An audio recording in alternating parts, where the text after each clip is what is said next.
قرآن کہتا ہے ان کی آنکھیں نہیں دل اندھے ہیں، دل سے سوچو، دل سے سمجھو، ان کے دل ایسے ہیں جو سمجھتے ہیں، ان کے دل ایمان نہیں لاتے۔ قرآن کہتا ہے کہ ان کے دلوں پر مہر لگ گئی ہے، لیکن سائنس ہمیں دل کے بارے میں ایسا کچھ نہیں بتاتا۔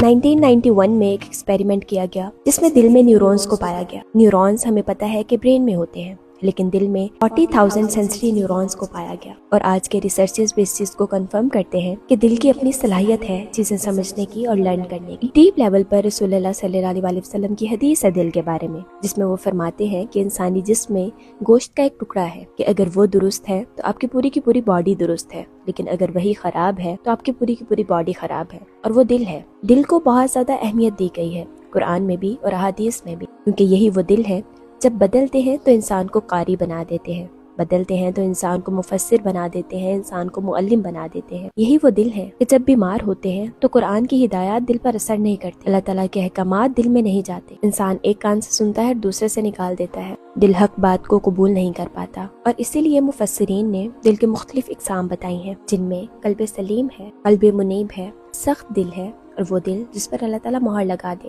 قلب سلیم وہ دل جو پاک اور صحت مند ہے، وہ دل جو حسد، بغض، شرک اور بیماریوں سے پاک ہوتا ہے، اور قیامت کے دن بھی یہی دل کام آئے گا۔ اللہ تعالیٰ فرماتے ہیں قرآن میں کہ جس دن نہ مال کام آئے گا نہ اولاد کام آئے گی، سوائے اس کے جو اللہ کے پاس پاک دل لے کر آئے گا، یعنی قلب سلیم لے کر آئے گا۔ قلب منیب رجوع کرنے والا دل، وہ دل جو ہر وقت اللہ کی طرف متوجہ رہتا ہے، گناہ کرنے کے بعد فوراً توبہ کر لیتا ہے۔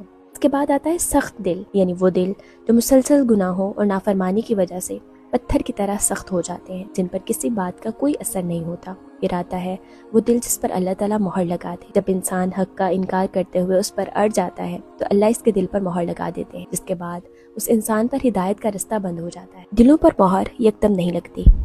جب انسان مسلسل اللہ تعالیٰ کی نافرمانی کرتا رہتا ہے اور اس چیز پر اڑ جاتا ہے، اللہ تعالیٰ کی طرف واپس نہیں پلٹتا، اللہ تعالیٰ اسے بار بار موقع دیتے ہیں۔ اللہ تعالیٰ سے اسی طرح موقع دیتے ہیں جس طرح بنی اسرائیل کے لوگوں کو موقع دیے، کفار مکہ کو موقع دیے۔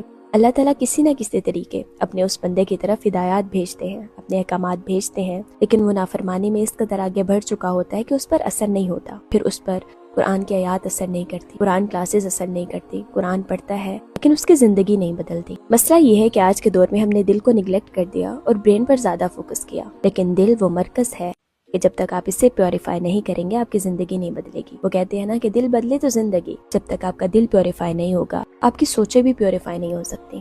یہ دل ہی ہے جو بدلتے ہیں تو انسان کی پوری زندگی بدل جاتی ہے۔